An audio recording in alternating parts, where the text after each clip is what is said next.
বীর মুক্তিযোদ্ধা lieutenant colonel অবসরপ্রাপ্ত শরীফুল হক ডালিম রচিত স্বৈরাচারী আওয়ামী সরকার কর্তৃক নিষিদ্ধ ও ইতিহাসের অজানা অধ্যায় যা দেখেছি, যা বুঝেছি, যা করেছি থেকে পাঠ করছি আজ 18তম পর্ব।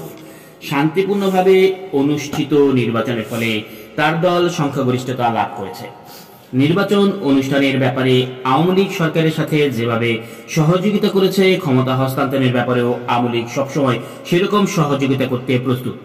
নির্বাচিত গণপ্রতিনিধিদের হাতে ক্ষমতা হস্তান্তর করার সদিচ্ছা প্রেসিডেন্ট ইয়াহিয়া খান ও সামরিক যন্ত্রের কাছে আছে বলেই আওয়ামী লীগ বিশ্বাস করে। নির্বাচন হওয়ার পর ক্ষমতা হস্তান্তরের দায়িত্ব সামরিক সরকারের পক্ষে এড়িয়ে যাওয়া কিছুতেই সম্ভব নয়। তাছাড়া এ বিষয়ে আলাপের জন্য প্রেসিডেন্ট শীঘ্রই ঢাকা আসছেন, জানালো কামাল। তার কথা থেকে বুঝতে পারলাম ক্ষমতা হস্তান্তরের ব্যাপারে আওয়ামী লীগ প্রায় নিশ্চিত এবং নিয়মতান্ত্রিক রাজনীতির বাইরে তারা তেমন কিছু করতে পারছে না। প্রেসিডেন্টের সাথে শেখ মুজিব আসন্ন বৈঠকের উপর আওয়ামী লীগ বিশেষভাবে আশাবাদী।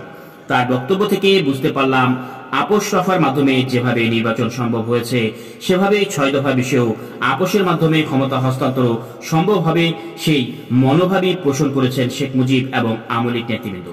তার মানে প্রেসিডেন্টকে দেওয়া কথা অনুযায়ী 6 দফাকে প্রয়োজনীয় পরিবর্তন এনে শেখ মুজিব শুধুমাত্র পাকিস্তানের প্রধানমন্ত্রী হবেন তাই নয়, পাকিস্তানের অখণ্ডতাও বজায় রাখাইবেন তিনি, সেটাও পরিষ্কার হয়ে গেল শেখ মুজিবের কথায়।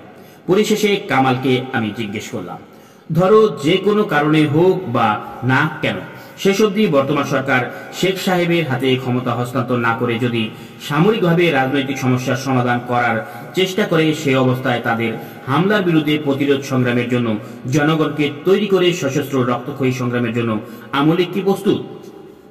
জবাবে শেখ কামাল বলল, শেখ সাহেব চক্রান্তকারী নন, তিনি গণতন্ত্রে বিশ্বাসী।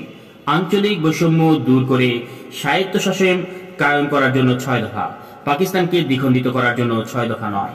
কামাল আরো বলেছিল, আব্বাকে চক্রান্তকারী এবং বিচ্ছিন্নতাবাদী বলে প্রতিপন্ন করার হিয় চক্রান্ত আগরতলা ষড়যন্ত্র মামলা যেভাবে ব্যর্থ হয়েছে, সেভাবে ভবিষ্যতেও সব চক্রান্ত ব্যর্থ হয়ে যাবে। আমি জানতে চেয়েছিলাম, নির্বাচনের আগ থেকেই সরকার পশ্চিম পাকিস্তান থেকে অস্বাভাবিক হারে সামরিক ইউনিট পূর্ব পাকিস্তান হস্তান্তর করেছে, এ ব্যাপারে তারা অবগত আছে কিনা এবং এই ধরনের সিদ্ধান্তের উদ্দেশ্যই বা কি?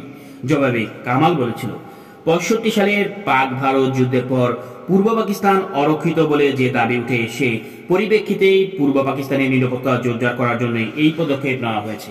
এটা তো জনগণের বিজয়। তার এই বক্তব্য থেকে পরিষ্কার বোঝা যায়, শেখ মুজিব কিংবা আওয়ামী লীগের সশস্ত্র সংগ্রামের মাধ্যমে পূর্ব পাকিস্তানকে স্বাধীন করার কোনো পরিকল্পনা ছিল না। তাদের চিন্তা ভাবনায় এ ধরনের অস্বচ্ছতার কারণেই 25-26 মার্চ রাতের শ্বেত সন্ত্রাসের মুখে অসহায় হয়ে পড়েছিলেন সমগ্র জাতি। আওয়ামী লীগ ব্যর্থ হয়েছিল প্রতিরোধ সংগ্রাম গড়ে তোলার নেতৃত্ব দিতে। আমি অস্ত্রের রাজনীতিতে বিশ্বাস করি না বক্তব্য রেখে বন্দী হয়ে পশ্চিম পাকিস্তানে পাড়ি জমিয়ে হাঁপ ছেড়ে বেঁচেছিলেন শেখ মুজিব। কোনো অনুরোধ, কোনো যুক্তি মানতে রাজি হয়নি জনগণের নয়নমণি শেখ মুজিব। সে মুজিবই পরবর্তীকালে রাজনৈতিক ফায়দা লাভের জন্য নিজেকে স্বাধীনতার ঘোষক এবং মূল নায়ক সাজাতে এতটুকু দ্বিধাবোধ করেনি, নির্লজ্জর মতো। আগরতলা ষড়যন্ত্রের আর্কিটেক্ট হিসেবে বাহাবা কুড়াতেও কুণ্ঠাবোধ করেনি তিনি। শেখ মুজিবের এহেন সুবিধাবাদী বৈশিষ্ট্যে তার পতনের জন্য অনেকাংশে দায়ী। খুব তাড়াতাড়ি আমার ছুটি শেষ হয়ে গেল। ছুটি বাড়াবার জন্য ব্যর্থ চেষ্টায় ভারাক্রান্ত হৃদয়ে কোয়েটায় ফিরে যেতে বাধ্য হলাম।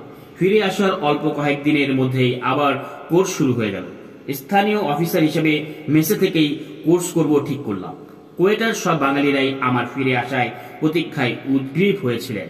ফেরার পর প্রায় সবার সাথেই দেশে থেকে যা যা বুঝেছি সে বিষয়ে আলাপ হলো। আওয়ামী লীগের অস্বচ্ছ চিন্তাভাবনা এবং সরকার সম্পর্কে অযৌক্তিক আশাবাদের কথা শুনে অনেকেই হতাশ হয়েছিল। যে কোনো সামরিক অভিযানের ফল কতটা ভয়াবহ হতে পারে সেটা শেখ মুজিব ও আওয়ামী লীগ বুঝতে না পারলেও আমাদের সেটা বুঝতে কোনো কষ্ট হচ্ছিল না। অনেকেই উদ্বিগ্ন হয়ে পড়ে, কেউ কেউ আবার শেখ কামালের মতোই আশাবাদ ব্যক্ত করেন, সরকার নির্বাচিত গণপ্রতিনিধির হাতে নিশ্চয়ই ক্ষমতা হস্তান্তর করবে। শেখ মুজিবও তার কথা মতো 6 দফার পরিবর্তন করে দেশের শাসনতন্ত্র প্রণয়ন করবে, ফলে দেশ বিভক্তির হাত থেকে বেঁচে যাবে পাকিস্তান। দেশ থেকে ফিরে আসার পর মানসিক অস্থিরতা বেড়ে গেল। অস্বস্তিকর পরিবেশে আশা নিরাশায় ভুগে ধীরে অধীর আগ্রহ নিয়ে অপেক্ষায় থাকলাম আগামী দিনের ঘটনা প্রবাহের দিকে। নির্বাচনের পরপরই প্রেসিডেন্ট শেখ মুজিব এবং জুলফিকার আলী ভুট্টোকে অভিনন্দন জানান। তিনি সকল রাজবন্দীকে বিনা শর্তে মুক্তি দেন। তিনি চাচ্ছিলেন যত তাড়াতাড়ি সম্ভব ক্ষমতা হস্তান্তরের ব্যাপারে মুজিব ও ভুট্টোর সাথে আলোচনা শুরু করতে। পাকিস্তানের 22 পরিবারের এক পরিবারের সদস্য মোহাম্মদ হারুনের মাধ্যমে ইয়াহিয়া খান মুজিবকে ইসলামাবাদ আসার নিমন্ত্রণ জানান।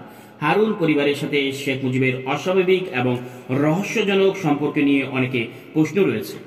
হবু প্রধানমন্ত্রী শেখ মুজিব ইসলামাবাদ আসতে রাজি হলেন না।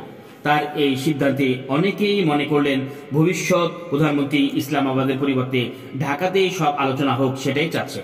যাই হোক, মুজিব ইসলামাবাদে আসতে রাজি না হওয়ায় প্রেসিডেন্ট ইয়াহিয়া খানকে ঢাকায় যেতে হয়েছিল আলোচনার জন্য। তিনি 1971 সালের 12 জানুয়ারি ঢাকায় গমন করেন। ইতিমধ্যে প্রেসিডেন্ট তার মন্ত্রিসভার সদস্যবৃন্দ এবং শাসনতন্ত্র বিষয়ে প্রধান পরামর্শদাতা জনাব GW চৌধুরীর দ্বারা শাসনতন্ত্রের একটি খসড়াও তৈরি করেন। এই খসড়ার উপর ভিত্তি করেই তিনি তার আলোচনা করবেন ঠিক করেছিলেন। খসড়াটার রূপরেখা ছিল: 1. কেন্দ্রীয় সরকারের ক্ষমতার একটি নির্দিষ্ট পরিসীমা সংবিধানে থাকবে, বাকি সব ক্ষমতা থাকবে প্রাদেশিক সরকারের হাতে। পশ্চিম পাকিস্তানের বিভিন্ন প্রদেশগুলোর জন্য কোনো ক্ষমতা কেন্দ্রের হাতে রাখতে হলে তার জন্য আলাদা পরিসীমা নির্ধারণ করতে হবে। পূর্ব পাকিস্তানের ব্যাপারে নির্ধারিত ক্ষমতা ছাড়া সব ক্ষমতাই থাকবে প্রাদেশিক সরকারের হাতে।